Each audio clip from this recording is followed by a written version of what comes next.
प्रश्न प्राप्त हुआ है कि सांसारिक यानी ग्रस्त व्यक्ति क्या ह्रीम बीज मंत्र कर सकते हैं? तो उसका जवाब यह है कि हां, बिल्कुल कर सकते हैं। क्यों नहीं कर सकते? ह्रीम बीज मंत्र अपने आप में शक्ति है भुवनेश्वरी की। ह्रीम बीज मंत्र तत्व है अग्नि का। ह्रीम बीज मंत्र का सीधा संबंध है आपके प्राण से।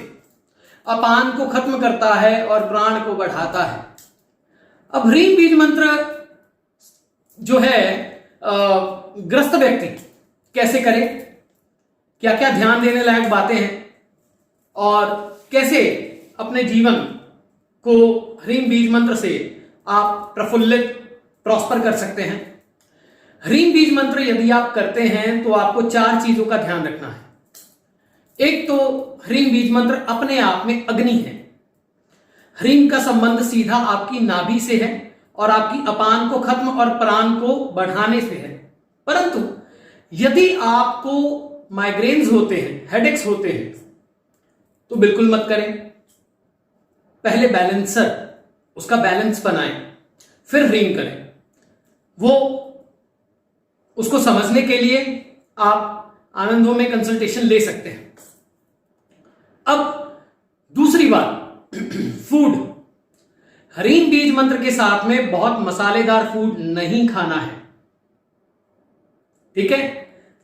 बिल्कुल शांति वाला फूड खाना है।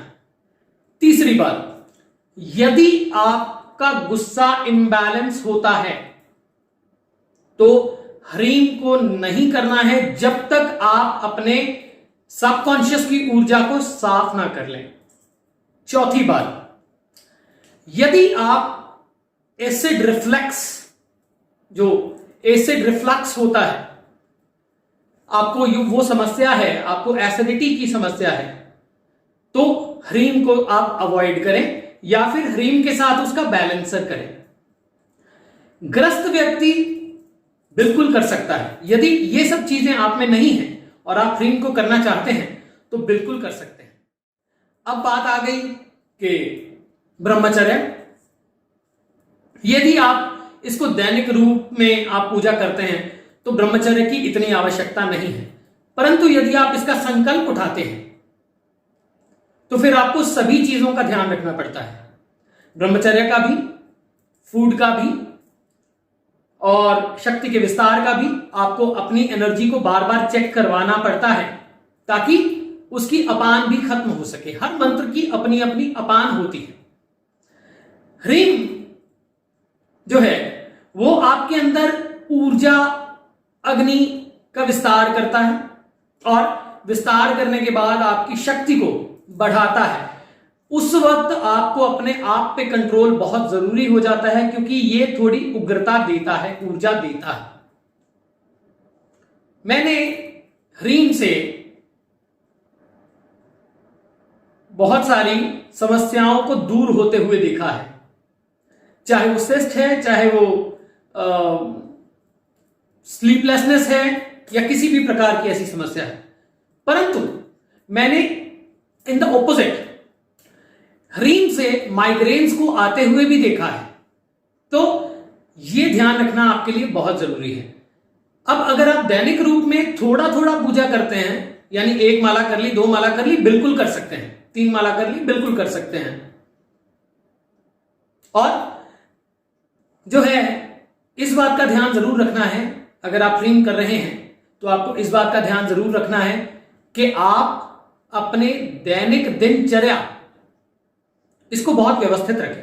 थोड़ा योग करें, प्राणायाम करें, उससे हील होता है। जो मंत्र का अपान है वो भी हील होता है। और ह्रीम बहुत बहुत पावरफुल है।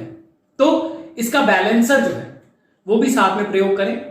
किसी के लिए वो श्रीम हो सकता है, किसी के लिए वो क्लीम हो सकता है, किसी के लिए श्रीम और क्लीम हो सकता है, किसी के लिए अन्य मंत्र हो सकता है।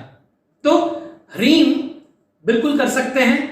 अगर आप साधक हैं, ग्रस्त साधक हैं तो भी कर सकते हैं। और यदि आप इसका संकल्प नहीं उठा रहे हैं तो बहुत ज्यादा ध्यान देने वाली बात नहीं है कि आप ये मत करें, वो मत करें। आप मेरी बात समझें। ब्रह्मचर्य आपकी अपनी स्थिति है, इच्छा है। यदि आप उस ऊर्जा में स्नान अच्छे से करना चाहते हैं तो ब्रह्मचर्य रखना पड़ता है, परंतु हर एक व्यक्ति उसे नहीं रख पाता है। ग्रस्त व्यक्ति के लिए बहुत सारी चीजें होती हैं और ग्रस्ताश्रम सबसे उत्तम माना गया है, और इसके बीच में कुछ दिन की साधना करना और या फिर दैनिक साधना भी करना और उसके साथ में अपनी जो डे टू डे लाइफ है उसे जीना, ये उत्तम माना गया है, परम माना गया है। तो ग्रस्त व्यक्ति इसे कर सकता है।